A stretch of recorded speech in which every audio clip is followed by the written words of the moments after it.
Hello बच्चों, welcome to AITS discussion series.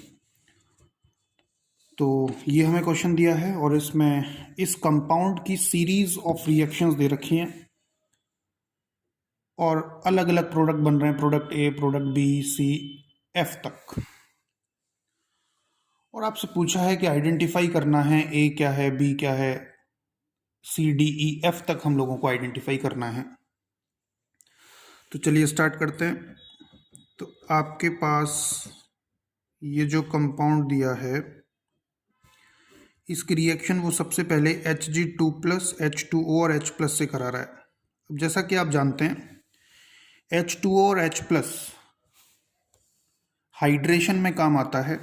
Alkynes की hydration जब कराते हैं तो Hg2+ एक कैटलिस्ट का काम करता है। तो जब इस पर्टिकुलर एल्काइन की हाइड्रोलिसिस होगी तो उस हाइड्रोलिसिस में H2O इस कार्बन पर अटैक करेगा, क्योंकि इस कार्बन पर कार्बोकैटाइनिक करेक्टर ज़्यादा स्टेबल है बिकॉज ऑफ बेंजीन, ना कि इस कार्बन पर। यही कारण है कि H2O का OH यहाँ जुड़ेगा और H यहाँ जुड़ जाएगा। क्योंकि ये एक इनॉल है तो टॉटोमराइज करेगा और कीटो फॉर्म बनाएगा, जो कि ऑब्वियसली ज़्यादा स्टेबल है इस इनॉल से। इस इनॉल से ये कीटो ज़्यादा स्टेबल है। तो ये हमारा कंपाउंड ए है, प्रोडक्ट ए है, जो सीक्वेंस हमें दिया था। इसके बाद इस प्रोडक्ट ए की रिएक्शन उसने Na2BF4 से की है। इसमें NO2+ है और BF4- है। ये एक आयनिक कंपाउंड है। NO2+ एक इलेक्ट्रोफाइल है, तो ऑब्वियसली ये पार्ट लेगा इलेक्ट्रोफिलिक एरोमेटिक सब्स्टिट्यूशन में।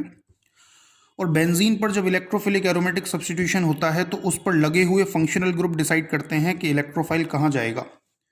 तो आपका ये जो कार्बोनिल ग्रुप है ये एक मेटा डायरेक्टिंग ग्रुप है और ये डीएक्टिवेटिंग ग्रुप भी है। क्योंकि ये एक मेटा डायरेक्टिंग ग्रुप है तो ये जो इलेक्ट्रोफाइल है NO2+, ये इस ग्रुप की मेटा पोजीशन पर जाकर जुड़ेगा, या तो यहाँ या फिर यहाँ, एक ही बात है, तो मैंने यहाँ जोड़ दिया। ये मेरा कंपाउंड है बी। इसके बाद उसने इस बी कंपाउंड का हाइड्रोजीन बेसिक मीडियम में लिया।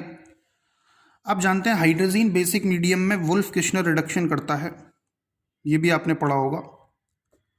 और वुल्फ किश्नर रिडक्शन में कीटोन या फिर एल्डिहाइड ग्रुप रिड्यूस होकर एल्केन बना लेते हैं। तो इस पर्टिकुलर कंपाउंड के अंदर जो कीटोन ग्रुप है ये रिड्यूस होगा और रिड्यूस होकर ये बनाएगा एल्केन। NO2 जैसा है वैसा ही रहेगा। इसके बाद उसने इसकी रिएक्शन की है ICl।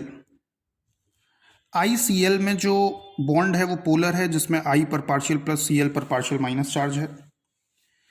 तो जब रिएक्शन होगी तो यहाँ से I+ निकलेगा और I+ एक इलेक्ट्रोफाइल है, मतलब फिर से बेंजीन पर इलेक्ट्रोफिलिक एरोमेटिक सब्स्टिट्यूशन होगा।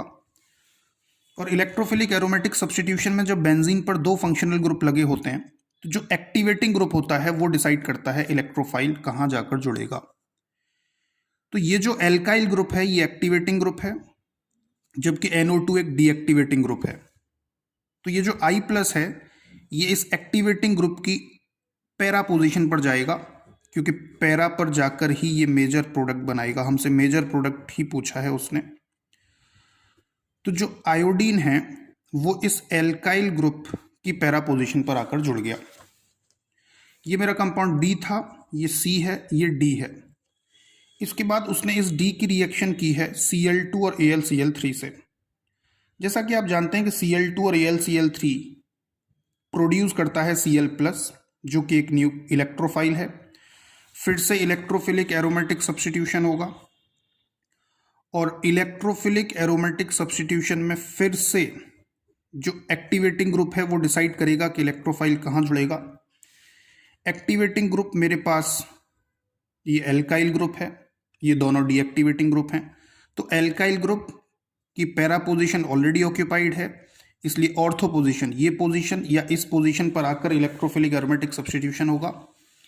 लेकिन ये पोजीशन स्टेरिकली हिंडर्ड है, 2 ग्रुप लगे हुए हैं, इसलिए यहां जाकर Cl जुड़ेगा। ये मेरा कंपाउंड E है। उसके बाद उसने इस कंपाउंड E की रिएक्शन 2 डिग्री अमाइन से कराई है और हीट किया है। 2 डिग्री अमाइन एक न्यूक्लियोफाइल है, तो ऑब्वियसली न्यूक्लियोफिलिक सब्स्टिट्यूशन रिएक्शन होगी। और जैसा कि आप जानते हैं, जब बेंजीन न्यूक्लियोफिलिक सब्स्टिट्यूशन रिएक्शन में पार्ट लेता है और उस पर हेलोजन ग्रुप लगे होते हैं, तो उसको हम लोग बोलते हैं nucleophilic aromatic substitution, short form में ARSN। और ARSN की रेट को बढ़ाते हैं इलेक्ट्रॉन विड्रॉइंग ग्रुप। तो NO2 एक इलेक्ट्रॉन विड्रॉइंग ग्रुप है जो कि ARSN की रेट को बढ़ाएगा। इसलिए जो हेलोजन है वो न्यूक्लियोफिलिक एरोमेटिक सब्स्टिट्यूशन से सब्स्टिट्यूट हो जाएगा बाय दिस न्यूक्लियोफाइल। अब एरोमेटिक न्यूक्लियोफिलिक सब्स्टिट्यूशन में chlorides are more reactive than iodides, ये आपको पढ़ाया होगा। इसलिए जब सब्स्टिट्यूशन होगा तो क्लोरीन का सब्स्टिट्यूशन होगा, ना कि आयोडीन का। और ये इसको जब सब्स्टिट्यूट करेगा तो बनेगा ये मेरा प्रोडक्ट F है, यही फाइनल प्रोडक्ट है। तो इस सीक्वेंस में हमने देखा किस तरीके से अलग अलग टाइप की रिएक्शंस हुई।